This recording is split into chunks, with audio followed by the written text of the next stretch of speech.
مولانا محمد وعلى آل سيدنا مولانا محمد وبارك وسلم صلاة وسلام عليك يا رسول الله صلی اللہ تعالی علیہ وسلم۔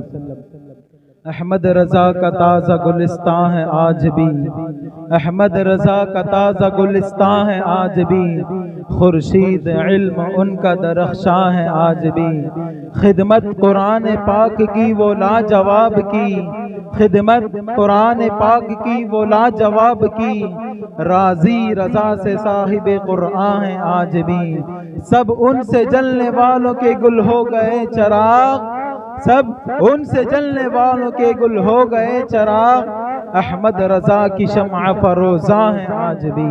محترم سامعین کرام، ہم سب کے امام بریلی کی سرزمین پر اس طرح جلوہ افروز ہوئے، رب کی نعمت، حضور کا معجزہ، غوث اعظم کی کرامت اور اپنے پیر و مرشد کی نظر ولایت پا کر پیدا ہوئے۔ اس دور میں اولاد ابلیس ہمارے آقا پر حملے کیے جا رہے تھے، ہر کوئی گندی نسل کا کیڑا اپنے کھانے والی چیز غلاظت کو بھول پر ہمارے نبی پر زبانیں کھول رہا تھا۔ کوئی کہہ رہا تھا میرے آقا کو پیٹھ پیچھے کا علم نہیں ہے، کوئی کہہ رہا تھا میرے آقا کا علم شیطان سے کم ہے، کوئی کہہ رہا تھا میرے آقا کا علم بچے اور پاگلوں سے کم ہے، کوئی کہہ رہا تھا میرے آقا کا خیال نماز میں لانے سے نماز خراب ہوگی، کوئی کہہ رہا تھا حضور پر درود و سلام نہ پڑھا جائے، کوئی کہہ رہا تھا میرے آقا کو اختیارات نہیں ہے، کوئی کہہ رہا تھا خدا جھوٹ بول سکتا ہے۔ نعوذ باللہ، ایسی طرح کی گستاخیاں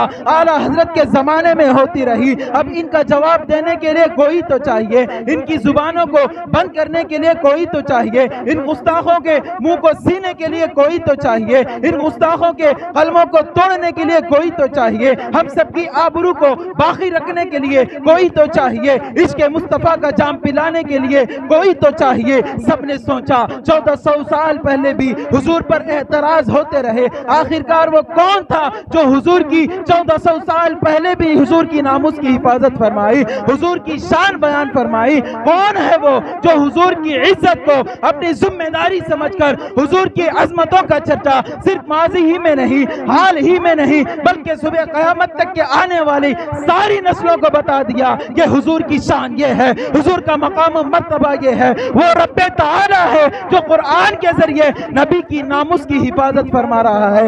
اے لوگو، اے مدینے کے عاشقوں، ذرا غور کرو، ایک سنت مصطفیٰ ہے، ایک سنت خدا ہے، چہرے پر داڑھی سجانا سنت مصطفیٰ، مسواک کرنا سنت مصطفیٰ، ٹوپی لگانا سنت مصطفیٰ، اچھے اخلاق پیدا کرنا سنت مصطفیٰ، لیکن خدا نے قرآن میں اپنے نبی کی ناموس کی حفاظت فرما کر ہم عاشقوں کو یہ ذہن دیا کہ نبی کی ناموس کی حفاظت کرنا یہ مصطفیٰ کی سنت نہیں، یہ خدا کی سنت ہے۔ اور اعلیٰ حضرت نے خدا کی اس سنت کو ساری زندگی ادا کر کے بدعقیدوں کی دھجیاں اڑا دی اور یوں ارشاد فرمایا، یہ رضا کے نیزے کی مار ہے، یہ عدو کے سینے میں غار ہے، یہ رضا کے نیزے کی مار ہے، یہ عدو کے سینے میں غار ہے، اسے چارہ جوئی کا وار ہے، یہ وار سے پار ہے۔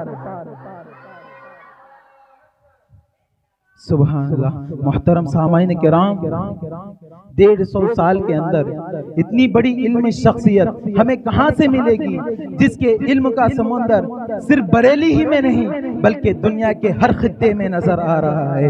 ایک تحقیق کے مطابق 50 سے زیادہ علوم و فنون پر مہارت حاصل تھی اور اللہ تعالیٰ نے انہیں عوام اہل سنت کے ایمان و عقیدے کی حفاظت کے لیے ہی پیدا فرمایا تھا۔ کوئی یہ بول ہی نہیں سکتا کہ اعلیٰ حضرت اس علم کو نہیں جانتے تھے، بلکہ رب کے فضل سے، حضور کی عطا سے بہت زیادہ ذہین تھے اور بہت زیادہ علوم و فنون پر مہارت حاصل تھی۔ جب ذہین ہونے کی بات آئی ہے تو شیخ الحدیث، ہم یہاں پر سب طالب علم ہیں، شیخ الحدیث جامعہ رضائے مصطفیٰ اکثر یہ کہا کرتے ہیں کہ زندگی بھر طالب علم بن کر رہا کرو۔ کوئی اعلیٰ حضرت کے سامنے ایک رکوع پڑھ کے سنا دے تو اعلیٰ حضرت سننے کے فوراً بعد اسی رکوع کو اسی وقت حفظ سنایا کرتے تھے۔ معزز سامعین کرام، رمضان میں اعلیٰ حضرت عشاء کا وضو فرما کر عشاء کی اذان سے عشاء کی جماعت تک وہ قرآن پڑھتے اور تراویح میں ایک پارہ مکمل تلاوت فرماتے۔ معزز سامعین کرام،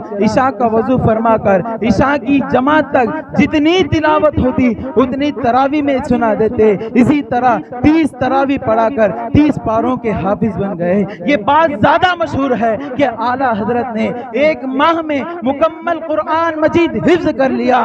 ذرا توجہ چاہتا ہوں، ذرا توجہ چاہتا ہوں، حضور اعلیٰ حضرت عشاء کا وضو فرما کر عشاء کی اذان سے عشاء کی جماعت تک تلاوت فرماتے اور تراویح میں پوری تلاوت مکمل فرماتے، مگر پڑھنے کا وقت روزانہ آدھا گھنٹہ ہوتا ہے۔ معزز سامعین کرام، اللہ نے میرے امام کو اتنا ذہین بنایا جس کا اندازہ ہم نہیں لگا سکتے۔ روزانہ کے آدھے گھنٹے کو جوڑ دیا جائے تو 15 گھنٹے ہوتے ہیں، تو اعلیٰ حضرت نے صرف 15 گھنٹے میں مکمل حافظ قرآن ہو گئے۔ میرا امام تو وہ ہے جس نے 4 سال کی عمر میں ناظرہ قرآن شریف مکمل کیا، جس نے 6 سال کی عمر میں میلاد مصطفیٰ پر شاندار تقریر کی، جس نے 6 سال کی عمر سے آخری دم تک کبھی بغداد کے سمت پیر نہیں پھیلایا، جس نے 8 سال کی عمر میں ہدایت النحو کی عربی شرح لکھی، جس نے 13 برس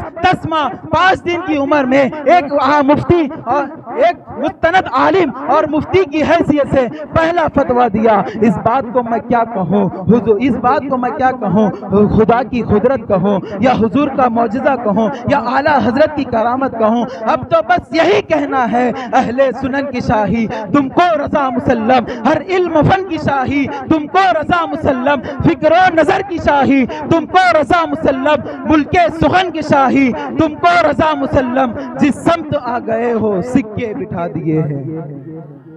معزز سامعین کرام، کوئی مجھے بتاؤ تو صحیح 150 سال کے اندر عمدہ محدث کون تھا؟ کوئی مجھے بتاؤ تو صحیح 150 سال میں مفکر اہل سنت کون تھا؟ کوئی مجھے بتاؤ تو صحیح 150 سال میں بے لوث مفسر کون تھا؟ کوئی مجھے بتاؤ تو صحیح 150 سال میں اتنا بڑا سناخہ کون تھا؟ کوئی مجھے بتاؤ تو صحیح 150 سال میں اعلیٰ مدبر کون تھا؟ ارے حد تو یہ ہے وہ جو بھی تھے 100 سال پہلے۔ آج اہل سنت میں جتنے علماء ہیں صرف ہندوستان ہی نہیں بلکہ دنیا کے خطے میں حفاظ کو لو، مولویوں کو لو، فضلاء کو لو، سب کے سب اسی کا نام لیوا، اسی کے نقش قدم پر چلنے والے، اسی کو فالو کرنے والے، اسی شخص کی طرف نسبت کر کے مدرسے چلانے والے۔ الحمدللہ یہ بھی گلشن اسی کی طرف اسی کی نسبت سے قائم و دائم ہے۔ ایسے کئی گلشن اسی نسبت سے صبح قیامت تک قائم رہیں گے۔ اب ہماری زبانوں سے یہ ضرور نکلتا رہے گا اور نکلتا رہے گا کہ وادی رضا کی کوہ ہمالا رضا کا ہے، وادی رضا کی کوہ ہمالا رضا کا ہے، جس سمت دیکھیے وہ علاقہ رضا کا ہے۔ معزز سامعین کرام، حضور اعلیٰ حضرت اپنے زمانے کے بہت بڑے عاشق رسول تھے، انہیں عشق مصطفیٰ کی معراج نصیب ہوئی تھی۔ خود اعلیٰ حضرت ارشاد فرماتے ہیں، اگر میرے دل کے 2 ٹکڑے کیے جائے تو ایک پر لکھا ہوگا لا الہ الا اللہ اور دوسرے پر لکھا ہوگا محمد رسول اللہ صلی اللہ تعالی علیہ وسلم۔ شہزادہ اعلیٰ حضرت ارشاد فرماتے ہیں، خدا ایک پر ہو تو ایک پر محمد، خدا ایک پر ہو تو ایک پر محمد، اگر قلب اپنا دوبارہ کروں میں۔ وآخر دعوانا الحمدللہ۔